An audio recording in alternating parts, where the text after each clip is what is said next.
There are whispers that cross civilizations and ages, long before the ink of modern history dried. There existed a code, a pattern, a law, a rhythm that was known not only by sages and mystics, but by builders of temples, navigators of the stars, and keepers of the mysteries. It was not written in words or buried in stone alone. It was inscribed in the very fabric of existence, in the way rivers carve valleys, in the way galaxies spiral, in the way your own breath rises and falls. To learn this code was to stand at the axis between the human and the divine, to hold in your hands a compass by which reality itself could be directed. The promise sounds impossible at first. Once you learn this ancient code, reality will bend to you. Yet pause and ask yourself, has reality not always seemed to bend toward those who grasp its hidden structure? The pharaohs built monuments that aligned with celestial events to the minute. The yogis of India spoke of mantras that could alter states of mind and matter alike. The alchemists of Europe cloaked their knowledge in symbols, hinting that the transmutation of lead into gold was but a metaphor for bending the substance of life. Again and again, across continents and epochs, we find traces of forgotten key, evidence that there was once a universal understanding of how the seen and unseen are bound. We moderns, distracted by the flicker of screens and the machinery of progress, often mistake the outer world for a brute fact, something that exists separate from us, unmoved by our will. Yet look closer, and cracks in that assumption appear. A thought stirs in your mind, and your heart quickens as if the imagined were already real. An expectation lingers unspoken, and events unfold uncannily to mirror it. A group unites in belief, and entire nations are transformed by the sheer momentum of collective vision. What if these are not coincidences, but glimpses of the code at work, moments when the veil slips and the deeper architecture reveals itself? This ancient code is not a formula to memorize, but a way of seeing, a pattern woven into every layer of reality, like music. It is not heard unless you attune yourself to its rhythm, like light. It is not visible unless refracted to the prism of awareness. To learn it is to shift from being a passenger of circumstance to being a navigator of existence. And when you align with it, reality bends. Not because you dominate it, but because you move in harmony with its currents. The way a skilled sailor bends a wind is will by understanding its invisible force. The introduction of this code into your awareness is not a promise of sudden miracles or theatrical displays of power, though such things have been attributed to it. Rather, it is the unveiling of a deeper relationship with life itself. Imagine waking to the realization that every event in your life, every encounter, every setback, and every victory is not random, but part of a dialogue between your consciousness and the universe. Imagine discovering that your thoughts and emotions are not mere ripples, but currents that shape the flow of experience. Imagine understanding that the sacred texts, myths, and rituals of countless cultures are not separate fragments, but expressions of the same underlying language. To say that reality bends to you is not to suggest that you become its tyrant, but that you become its partner. The bending is not coercion, but resonance. The code reveals that the world outside is not disconnected from the world within, and that by learning to align the two, you unlock a power more profound than force, the power of harmony. This is why those who discovered it often spoke in paradoxes. To control, one must surrender. To lead, one must serve. To receive, one must give. They knew that bending reality is not the act of conquering it, but of remembering the hidden bonds that unite you with it. In this exploration, we will journey into the essence of that code, not as archaeologists of the dead past, but as participants in a living mystery. We will uncover the principles that form its foundation, listen to the symbolic stories that encode its wisdom, and consider how to weave it into the fabric of everyday life. This is not an intellectual exercise alone, but an initiation into a way of being, one that shifts the axis of your existence. For the truth is this: the ancient code has never been lost. It has only been forgotten, buried under the noise of modern certainty. It is not hidden in some distant temple or locked in some forbidden text. It is here, now, within you, waiting for recognition. Once you learn to see it, reality itself will respond, because it always has. The bending will not be magic in the sense of spectacle, but in the older sense of the word, the weaving of the seen and unseen into a coherent whole. And so, as we begin, I invite you to set aside certainty, to loosen your grip on the ordinary, and to let wonder lead. For you are about to trace the contours of a pattern older than empires, older than stars. A pattern so intimate that it shapes the beating of your heart, so vast that it governs the unfolding of galaxies. Once you learn this ancient code, the world will not look the same again. To speak of an ancient code that bends reality is to touch upon truths that are both simple and profound, hidden in plain sight, yet invisible until you know where to look. Like the current beneath a river, this code does not shout, but it shapes everything. Those who learned in the past did not invent it. They uncovered what was already woven into the fabric of existence. If the introduction opened the door, then here we step into the chamber itself, to see the pillars that hold up the structure of this hidden knowledge. The first core theme is resonance. At its heart, the code is about vibration, about the way everything in existence hums with frequency, from the spin of electrons to the orbit of planets, from the rhythm of your heartbeat to the cadence of your thoughts. All of reality is movement, rhythm, and tone. The ancients did not see the world as static, but as song, and they knew that harmony shapes form. A dissonant chord collapses into chaos. A harmonious one builds coherence. The code reveals that when your inner vibration aligns with what you seek, reality begins to echo it. The bending of reality is not force, it is tuning. The second theme is reflection. The outer world is a mirror of the inner world, and the code rests on this principle. Whatever image you hold within is eventually projected without. If you carry fear, the world obliges with reasons to be afraid. If you cultivate trust, doors appear where once there were walls. This is not superstition, but the law of projection. The seen is the echo of the unseen, the effect of an invisible cause. To learn the code is to stop wrestling with the reflection and begin shaping the source. A third theme lies in polarity. The code insists that reality is structured not by opposition alone, but by the dance of complementary forces. Light and dark, expansion and contraction, stillness and motion, all are paired, and neither can exist without the other. To bend reality is not to abolish one pole, but to understand the rhythm between them, to step into the current that flows from tension to resolution. Ancient mystics embodied this through symbols of yin and yang, the serpent biting its tail, the balance of scales. The code teaches that mastery comes not from clinging to one pole, but from learning to hold both in balance, to surf the rhythm of their eternal interplay. The fourth theme is intention. Resonance and reflection are always at play, but intention directs them. Intention is not mere wishing. It is focus, the alignment of thought, emotion, and action toward a singular aim. The ancients knew that scattered energy dissipates, while aligned intention bends reality, like a beam of light through a lens. Intention is a language by which you speak to the code, the command that shapes the currents around you. Without it, life feels random. With it, the universe responds as though it has been waiting for your signal. The fifth theme is cycles. Nothing in reality moves in a straight line. The sun rises and falls. Seasons turn. Empires rise and crumble. Your breath expands and contracts. The code reminds us that to resist cycles is to suffer, while to align with them is to flow. Timing is not an accident, but an essential part of bending reality. The ancients tracked the heavens not merely to mark time, but to align themselves with the larger rhythms, to act when the cycle was ripe. The code teaches patience, the wisdom to know that every seed bends reality only when planted in its season. The sixth theme is unity.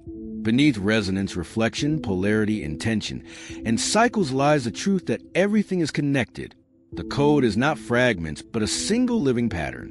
What happens within affects what unfolds without. What you do to another ripples back to you. What you resist in the world grows stronger because you are feeding it with your energy.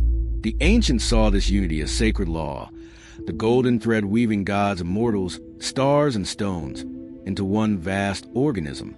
To learn the code is to remember that separation is illusion, and that reality bends not in defiance of this unity, but through alignment with it. Taken together, these themes form the skeleton of the ancient code. Resonance as its heartbeat, reflection as its mirror, polarity as its rhythm, intention as its voice, cycles as its timing, and unity as its soul. When understood in fragments, they appear as interesting ideas. When woven together, they become a living pattern, a key that unlocks the dialogue between your consciousness and the universe. And this is why the ancients guarded this knowledge so carefully.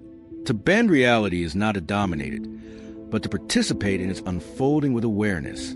Without wisdom, the code can be misused, leading to imbalance, illusion, and hubris. But with reverence, it becomes the most profound of tools, a way not to escape reality, but to dance with it, to shape it in harmony with the deeper currents of existence.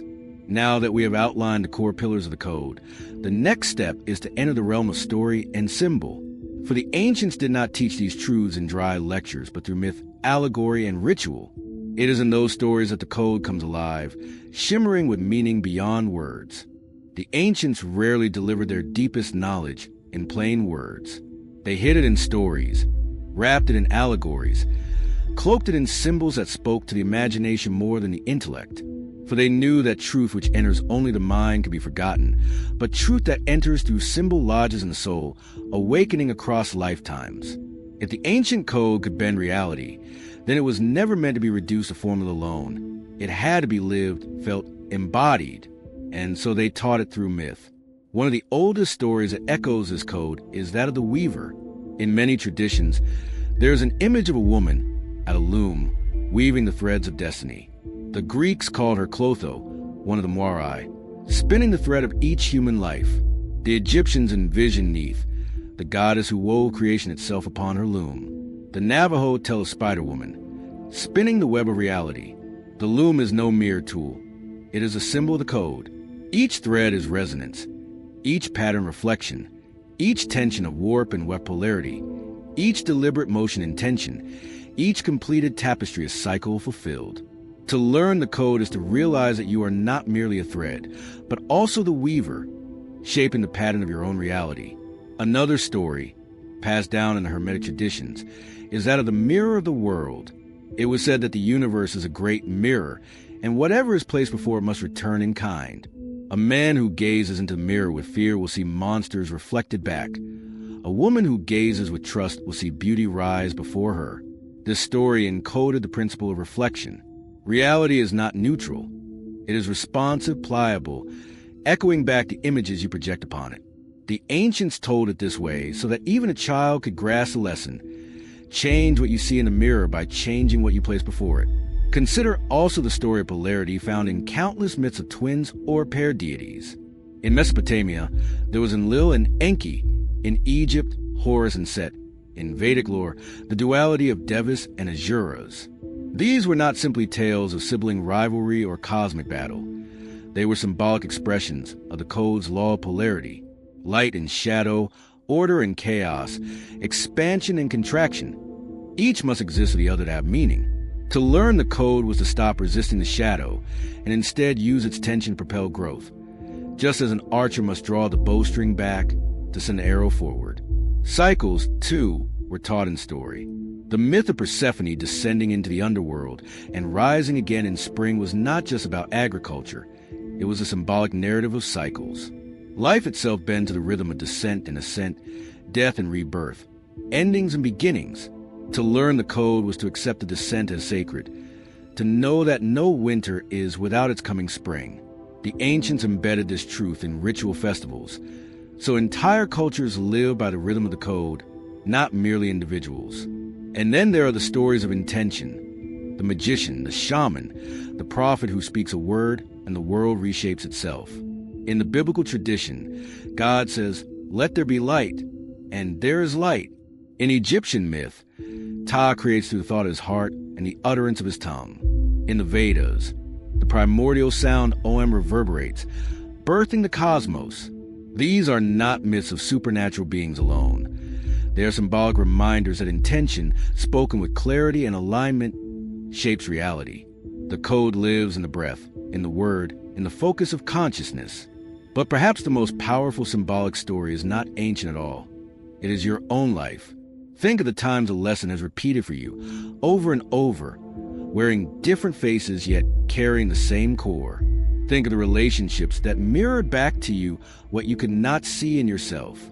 Think of the moments when you felt as though you were caught in a cycle, only to discover that each return carried a new layer of meaning, as if spiraling upward. These are not random. They're the code speaking to you through symbol, using your own biography as myth. The ancients understood that story bypasses resistance. You can argue with a principle, but you cannot escape the resonance of a myth once it has entered your heart. That is why they preserve the code through allegories of looms, mirrors, twins, seasons, and words of power.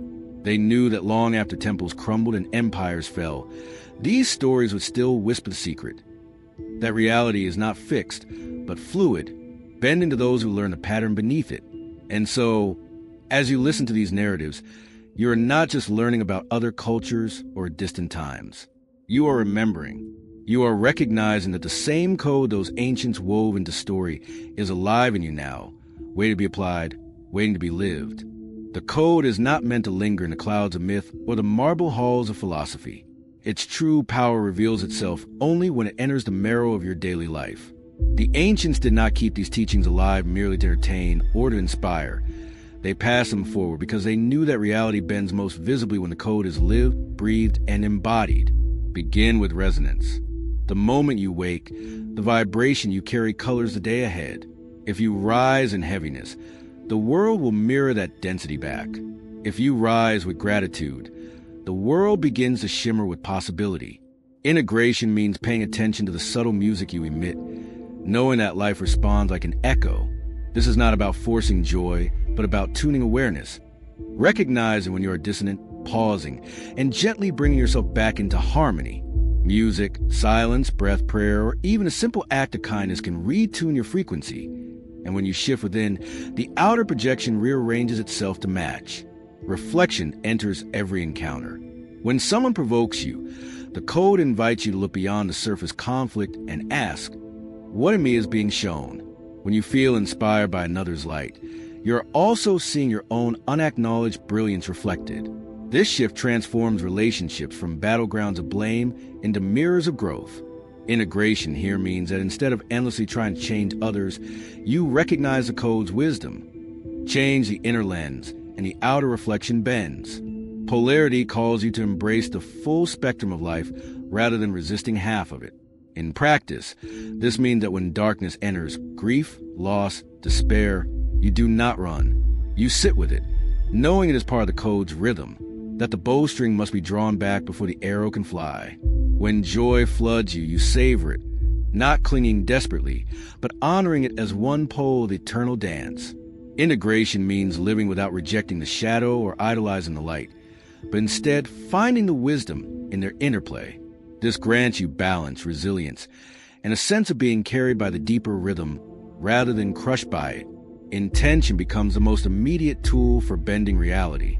Every day offers countless opportunities to set intention, not as vague wishing, but as deliberate alignment of thought, feeling, and action. A morning whispered prayer, a sentence written in a journal, a clear choice made in the midst of confusion. These are not small gestures, but signals sent into the field of being. The code responds not to scattered whims, but to coherent focus. Integration means treating intention as sacred breath, as the steering wheel of your life's projection. Cycles remind you to stop fighting time and start flowing with it. There are seasons for rest, seasons for growth, seasons for endings, and seasons for beginnings. Integration means observing these rhythms in your own life, knowing when to plant, when to harvest, when to wait in stillness, and when to act. Instead of forcing every desire prematurely, you learn to trust the timing of the code. This shifts impatience into patience, frustration into wisdom, and struggle into flow. And finally, unity transforms how you see yourself in relation to the whole. Integration here is not only personal, but collective. Every thought you nurture ripples outward. Every emotion you embody contributes to the larger field. You realize that you cannot pollute the environment of your mind without also clouding the collective air we all breathe. So you begin to live with reverence, speaking with awareness, acting with integrity, aligning not just for personal gain, but for collective harmony. The bending of reality is never yours alone. It is part of a great weaving in which every soul participates. The practical implications of this code are radical. It means that the obstacles you encounter are not merely external walls, but internal invitations. It means that suffering carries seeds of transformation if you are willing to decode it. It means that joy is not a luxury, but a frequency that strengthens the whole. It means that your very being, your smallest choices, are acts of creation shaping the projection of the world. To live with the code is to become lucid within the dream, awake to the patterns that shape the play. It does not mean controlling every event, but it does mean participating consciously in the unfolding.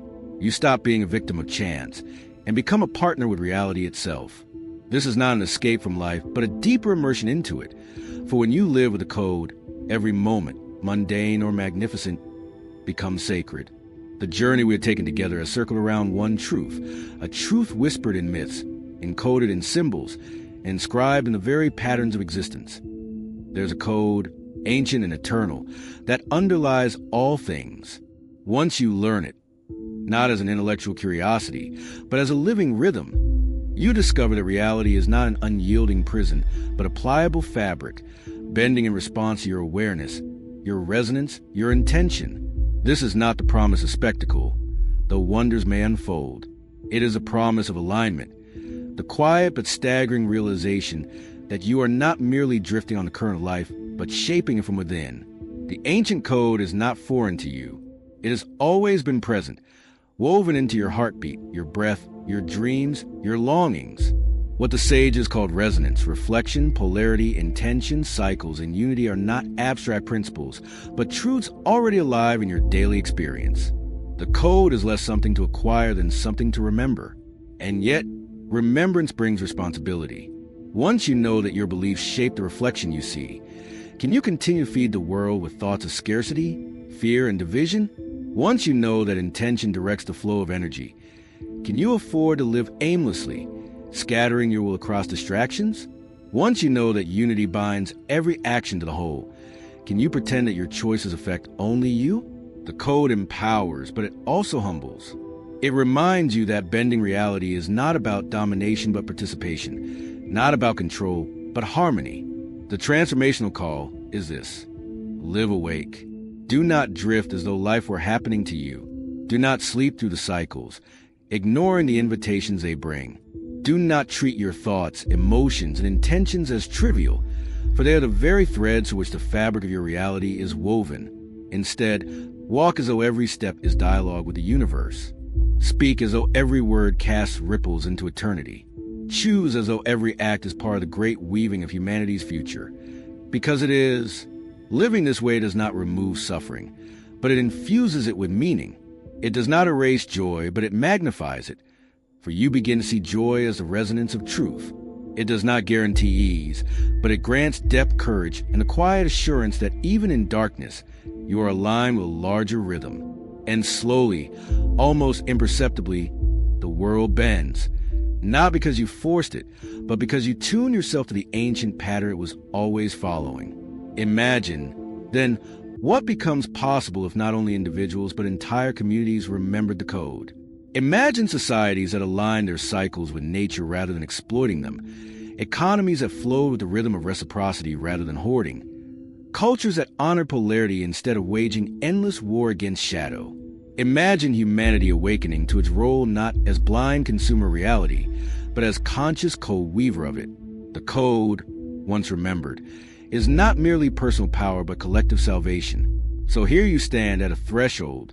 You have traced the pillars of the code, walked through its symbolic narratives, glimpsed its practical implications. Now the invitation is not to admire it from afar, but to step into it, to live it, to embody it. Let resonance guide your state. Let reflection humble your vision. Let polarity teach you balance. Let intention focus your will. Let cycles remind you of timing. Let unity root you in reverence. This is the living of the code. Once you learn it, reality will bend to you, not as a servant, not as a slave, but as a partner. For reality has always been waiting, ready to echo your song, ready to reflect your light, ready to weave with you the tapestry of existence. The bending is not magic in the sense of trickery. It is magic in the oldest sense, the art of weaving the visible and invisible into one. The final call is simple yet profound. Remember that you are not merely a fragment, but a pattern, not merely a spectator, but a weaver, not merely a dreamer, but the dream itself awakening. The ancient code is not outside you. It is you, live as though this is true, and watch how reality bends.